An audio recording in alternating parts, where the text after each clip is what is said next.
Final Cut Pro for iPad version 3 just landed, and it got all of the new exciting AI-driven updates as the Final Cut Pro Mac app, plus a whole bunch of other stuff. Let's just get right into what's new, starting with Transcript Search.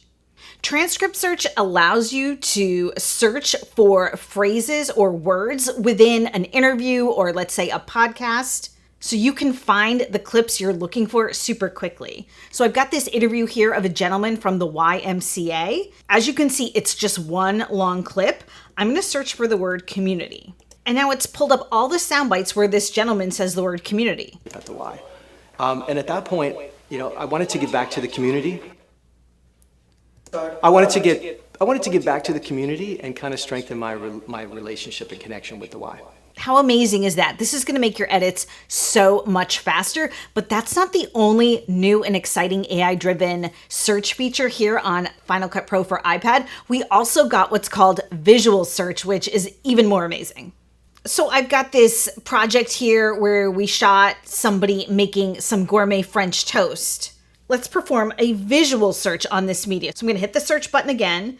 This time, let's search berries. Now you'll notice I get this drop down with all of these options. This allows me to search just visuals of berries, any part where the chef says the word berries, any part where she says anything related to berries, or if the clip name contains berries. Let's just do visual found. And there we go. We have 3 shots that contain berries. The technology on this is so great. Now, one thing you should know is that Final Cut Pro for iPad does need to analyze all of your media to be able to perform the transcript search and the visual search.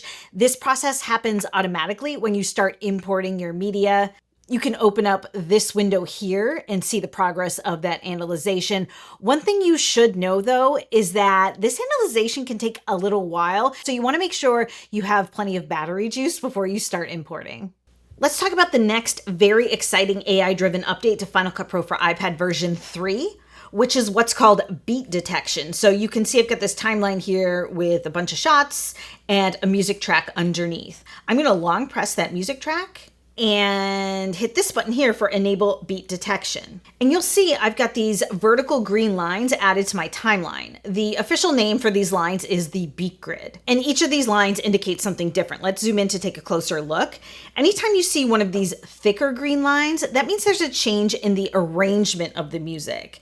When you see these thin solid green lines, that indicates the first beat, the downbeat of a measure of 4 beats in the music cut. And then the skinny dashed green lines indicate the rest of the beats in that measure, beats 2, 3, and 4. And what the beat grid does is it allows you to align the cut points between your shots with significant beats in the music cut, so your whole edit just feels more polished. So I'm going to navigate over to the edge tool. I'm going to select this cut point here, and I'm just going to drag it to that beat point. Let's do this one here. And as I do this, I would recommend that you have the snapping button on here.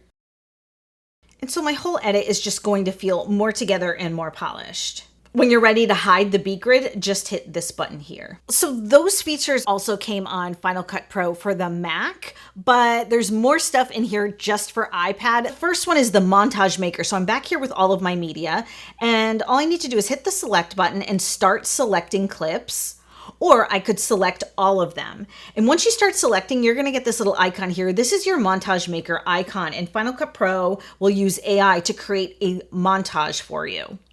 So once you hit that button, it's going to think for a second, and you're going to get this window where you can see all of the clips that Final Cut Pro has selected for your montage. You can reorder these clips just by long pressing and just drag it into the place you want it to live. You can also make other edits by long pressing here. So I could replace this clip, I could add media after that clip, or I could delete it. You can also reorder or remove clips by hitting this rearrange tool. I'm not going to make any more changes, so let's hit done. If I feel like Final Cut Pro for iPad missed a shot I really liked, I can add media, and it's going to surface to me all the clips it did not select. So I'm going to throw this one in here and hit add.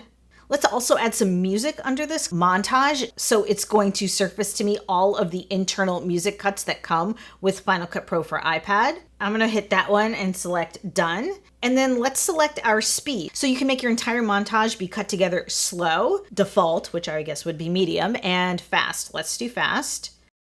And now I'm gonna hit the add to timeline button. And I wanna point out that our montage was added in addition to the timeline we were just working on with the beat detection. So your whole timeline doesn't have to be this AI created montage. You can insert this montage into a bigger timeline that you're already working on. Another update we got to Final Cut Pro for iPad is that we now have multiple selection support.